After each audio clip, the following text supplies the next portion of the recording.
Bismillahirrahmanirrahim. Assalamualaikum warahmatullahi wabarakatuh. Perkenalkan, nama saya Putri Junaidi, NIM 200207019. Dalam video kali ini saya akan bahas materi tentang hakikat dan bahaya syirik. Mengenai pembahasan materi, syirik merupakan pensejajaran selain Allah dengan Allah dalam hal kekhususan bagi Allah Subhanahu wa taala.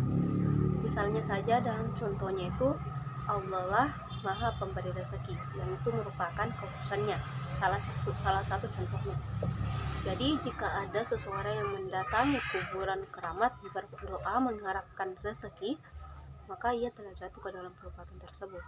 Karena Allah lah satu-satunya yang Maha Pemberi rezeki, yang bisa memberikan rezeki kepada manusia.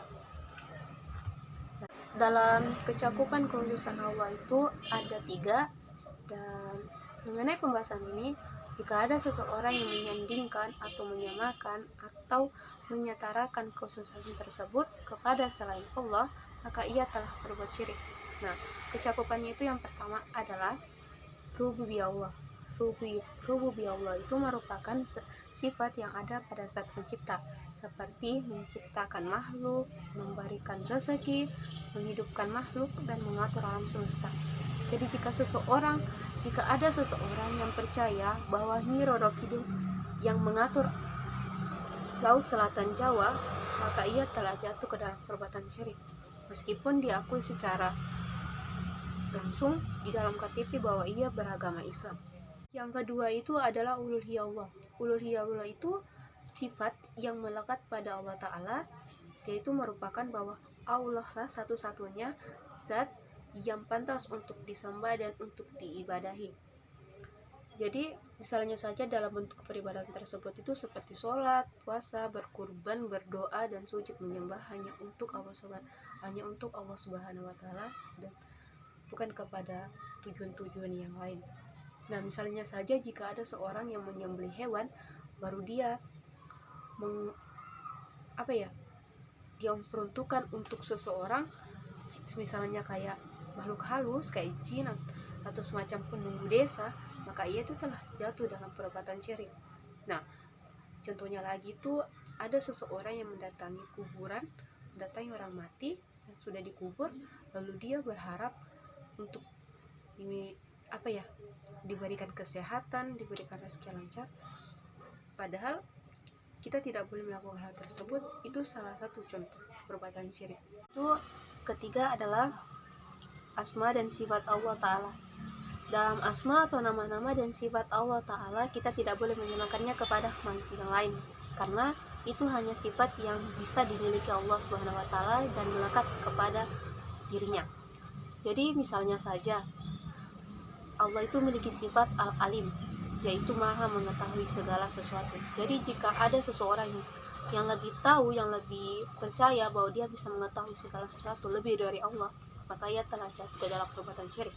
Bahkan jika ada seseorang yang mempercayai perlakuan tersebut dengan sifat tersebut, maka ia telah berbuat syirik. Lanjut, syirik itu merupakan materi yang harus kita bahas. Karena kenapa? Syirik itu merupakan sesuatu hal bahaya yang sangat besar.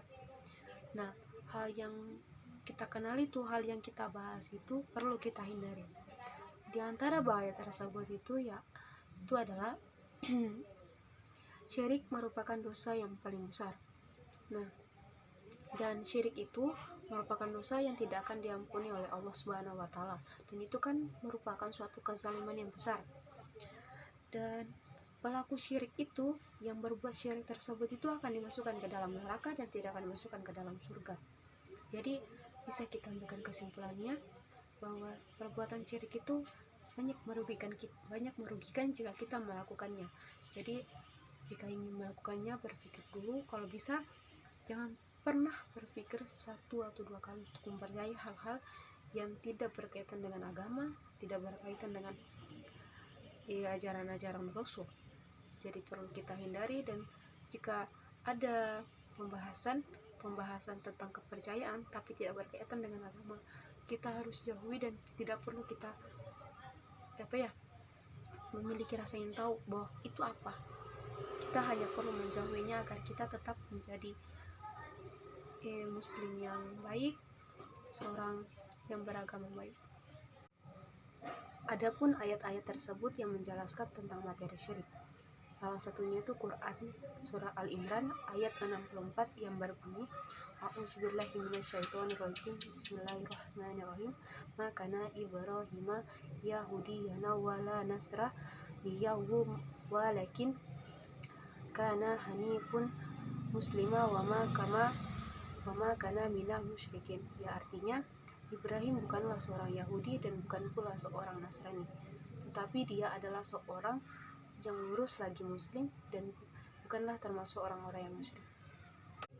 Itulah tadi pembacaan ayat mengenai materi syirik. Nah, Islam itu bukan hanya tentang pengakuan kita kalau di KTP tertulis beragama Islam, tetapi tentang pengakuan pada diri kita sendiri dengan cara pembuktian bahwa kita sudah melakukan kewajiban kita sebagai seorang muslim.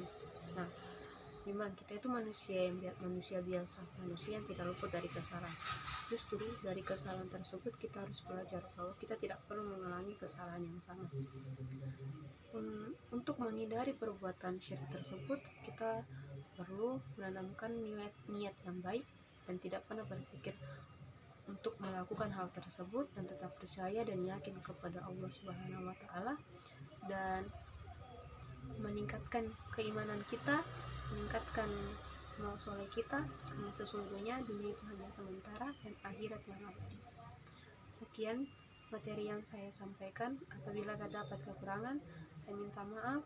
Burung terbang dengan sayapnya, manusia berbicara dengan cakrawalanya.